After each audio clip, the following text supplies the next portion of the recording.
Hi guys! How are you today? Welcome back to my channel, Adventures in America. If you are new to my channel, my name is Jocelyn. For today's topic, we are going to discuss the Philippine exit rules. However, there are specific requirements depending on the passenger type, and also there are requirements common to all exiting passengers. First type of passengers are first-time immigrants to USA, students enrolled abroad, and exchange visitors. There are specific requirements by the Bureau of Immigration in the Philippines before you can exit. First of all, you must have a valid Philippine passport. Another important requirement for first-time immigrants and students is that you must have a valid visa depending on your purpose of travel or visit. Another important requirement is the certificate from the Commission on Filipino Overseas, and you must have a pre-departure seminar before going to the US. Although US does not require medical coverage for first-time immigrants, it is important to get your own travel medical insurance plan before going to the US because the hospitalization expenses are higher in the US. Now, for those outbound Filipinos or holders of B1 or B2 visas, or those tourist holders to the US, here are the travel requirements. First of all, you must have a valid Philippine passport that is more than 6 months and beyond. The second requirement is that you must possess a travel insurance or health insurance from the Philippines, or you can also obtain this from the US because the Bureau of Immigration will not let you out of the Philippines without this requirement. You can either obtain a travel insurance from the Philippines. Travelinsurance.com.ph is one of them, and you can also obtain medical health coverage in the US through a visitor's coverage. For those interested, I can provide the link below in my description regarding visitors coverage. Another important requirement for tourist visa holders is that you must have a round-trip ticket. Now let's move on to the next type of passengers.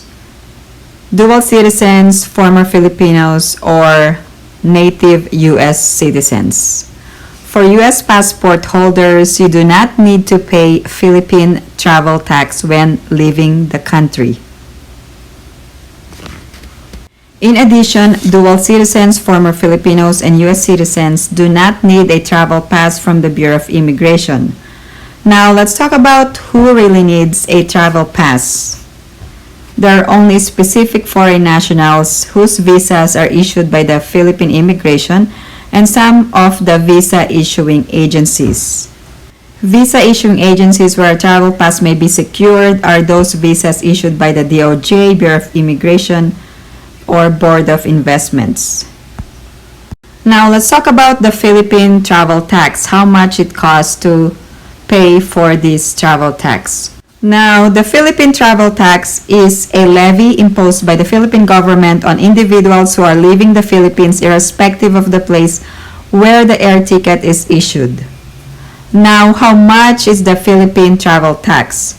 These are only paid by Philippine passport holders leaving the Philippines. For business class or economy, the cost is 1,620 pesos.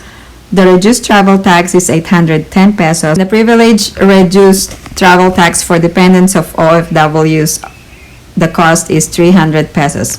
Now let's talk about the unaccompanied minors traveling out of the Philippines. There's actually a specific requirement because I received several comments regarding this question. Now, you will need to secure a travel clearance from the Department of Social Welfare and Development, or DSWD. Please check the website for complete requirements. Now, all passengers from the Philippines are required to fill out the departure card, and this will be supplied when you board the plane. Another requirement by the Bureau of Immigration is that you needed to fill out the travel declaration and acceptance of terms and risk form. I will send the link below in my description regarding this form. So here is the actual PDF copy. This is only a one-page copy, and you needed to indicate your name and the date it was signed and your contact information in the Philippines. Also, another important requirement for all passengers exiting the Philippines is that you need to download and fill out the Trace mobile application. Also, all passengers, if you are fully vaccinated, you can secure an international certificate of vaccination, and you have two options. First of all, you can request for an ICV from the Bureau of Quarantine. Although this is not mandatory, this is not a requirement for all travelers. Now, if you want a digital proof of vaccination from the VaxCert.ph, you can also generate by logging on to the vaxcert.doh.gov.ph. There are only specific individuals who can secure this VaxCert certificate. Now, for all Philippine airline passengers, if you are flying through PAL, you needed to fill out the PAL passenger information form, and also there is a form from a PAL partner for COVID test. So all passengers must register to the PAL passenger information form as early as 24 hours before your flight. And also there's a separate form for your COVID test, and this is for registration requirement for all Philippine airline passengers. Now, the second portion of this video is that there are specific requirements for U.S. travelers. So these requirements are for mainland USA. You must check for additional requirements if you are traveling to Guam or Hawaii. You needed a Philippine passport and visa for first-time immigrants to the U.S. And for dual citizens and all U.S. citizens, you must have a valid passport.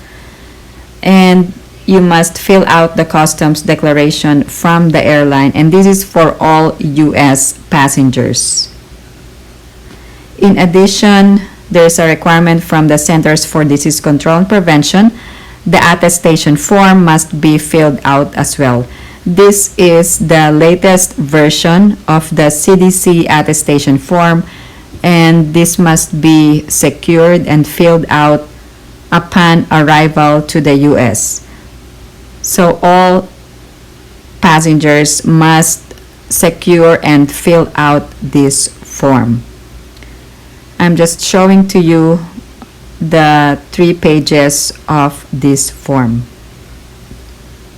Now, all passengers 2 years old and above needed a negative COVID test within 3 days of flying, and there are specific requirements for the negative test. So first, it must be approved or authorized by the relevant national authority, and also all passengers 2 years old and above must have a negative test. Now, this negative pre-departure test could be an RT-PCR test or an antigen test.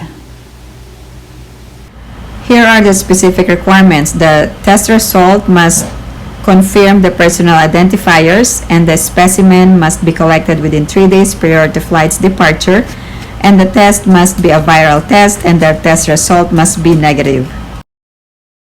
There is another form that you need to fill out. It's the U.S. Traveler Health Declaration form, and I will send the link below in my description.